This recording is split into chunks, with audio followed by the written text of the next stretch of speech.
Okay, I'm going to start this review by saying that as a newcomer to Ninja Gaiden, I highly recommend this game. But, and that's a big but, it depends on the kind of player you are and where you're accessing the game. If you have Game Pass, give the game a download, especially if you're a fan of action games.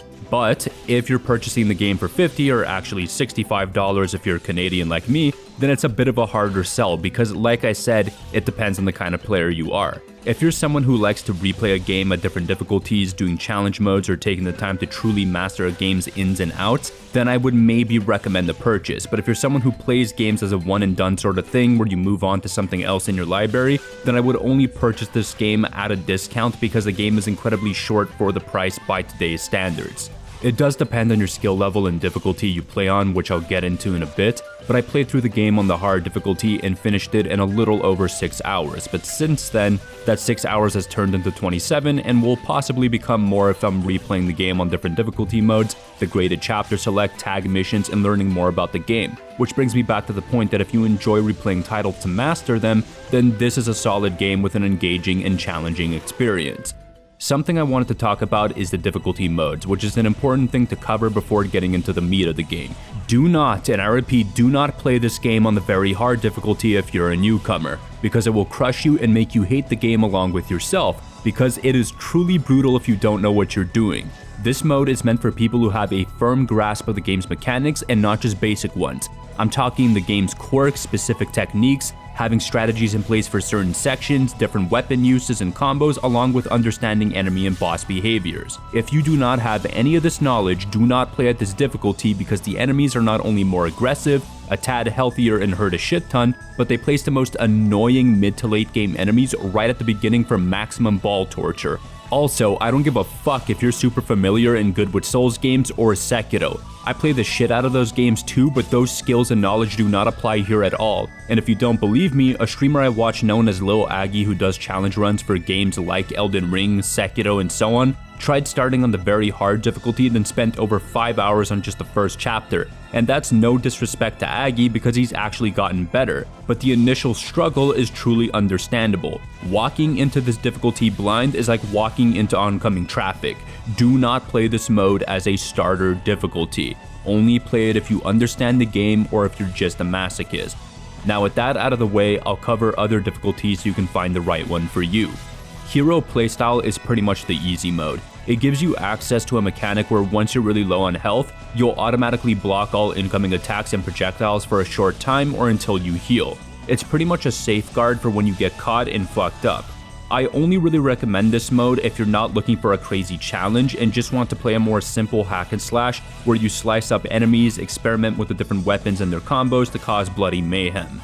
Path of the Acolyte is the normal mode. It gives you a touch of the freedom from the easy mode, but with a good amount more pushback that makes for a decent challenge. This is perfect for newcomers and people who are average players that are good at games but aren't hardcore into action games. Path of the Warrior is the hard mode. This is the difficulty I started at and I enjoyed my time for the most part. Enemies are a tad healthier, more aggressive, and defensive, as well as being able to hit harder. This is a good starting difficulty if you have perseverance and pick up on things quickly. Path of the Mentor is the very hard difficulty, which I already covered, but I want to get one thing straight. If you think to yourself, oh, I'm doing pretty well on hard, maybe I should play very hard, I want you to take that belief and throw it out the fucking window. The gap between hard and very hard's difficulty is wider than a canyon. The final difficulty is Path of the Master Ninja, known as the Punishing difficulty. You gain access to this after beating the game. It's more difficult than very hard, and it places late game enemies right at the beginning. The AI is much more on the ball and they hit like a truck. A single grab or short combo can almost one-shot you or just straight up do so. This is truly meant for people who master the game.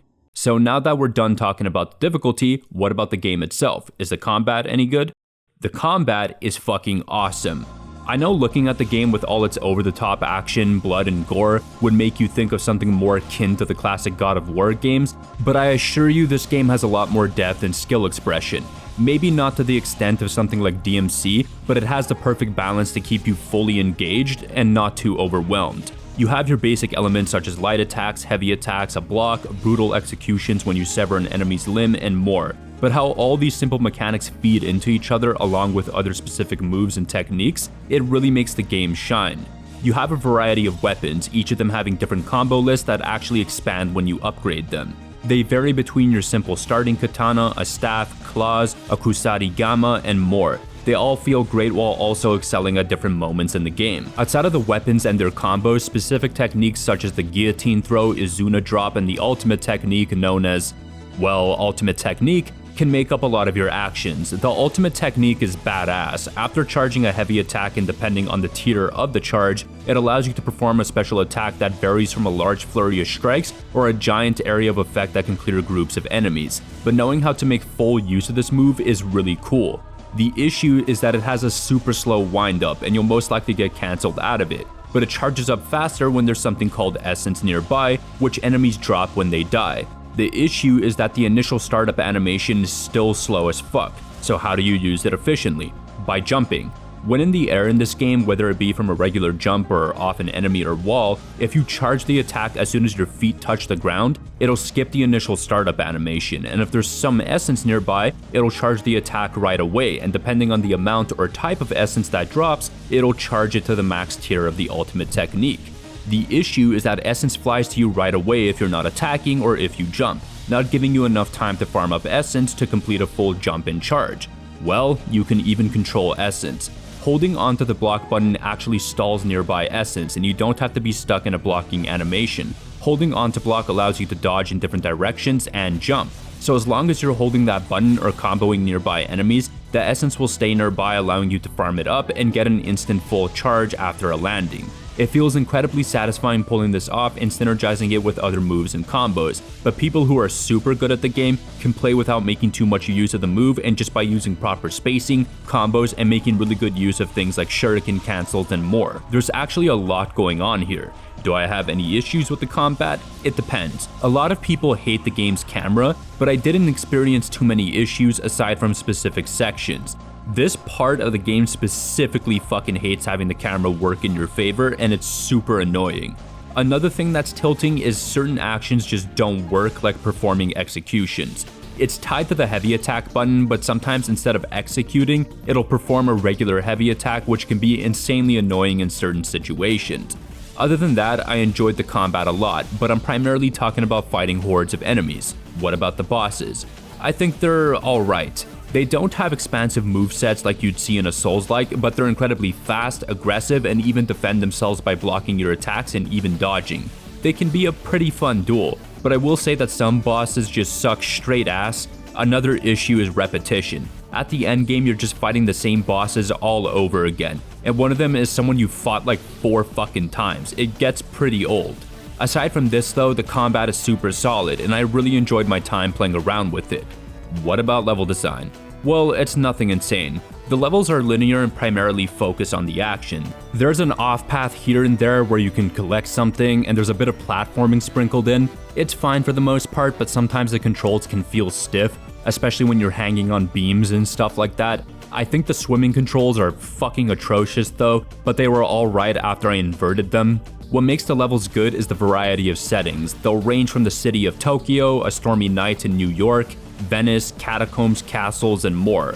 Outside of playing as the main character Ryu, you have 3 chapters where you play as 3 different characters. You have Momiji, who wields a naginata with a bow, Rachel, who wields a big-ass warhammer with a machine gun, and my favorite being Ayane, who wields 2 kodachi with explosive kunai. They're pretty fun to play as and act as a decent change of pace from the main game, but my only issue is that 2 out of the 3 chapters just feel pointless. Like, I legitimately don't understand the purpose of Momiji and Rachel's chapters since they have zero bearing on the story. Ayane's chapter at least has a decent impact since she obtains an item for Ryu. As for the other characters, I have no fucking clue. Speaking of the story, it's not gonna grip you by the balls, so don't expect a deep narrative with crazy twists or character arcs. It really does just serve the purpose of showing you what you're killing next. But hey, you get to see some pretty cool enemy designs, blood and explosions, so it's whatever. Outside of the main game though, you have side content like being able to play the chapters at different difficulties which are then graded on. There's also something called tag missions where you play with an AI partner that you can switch between, and these missions vary from fighting waves of enemies or bosses.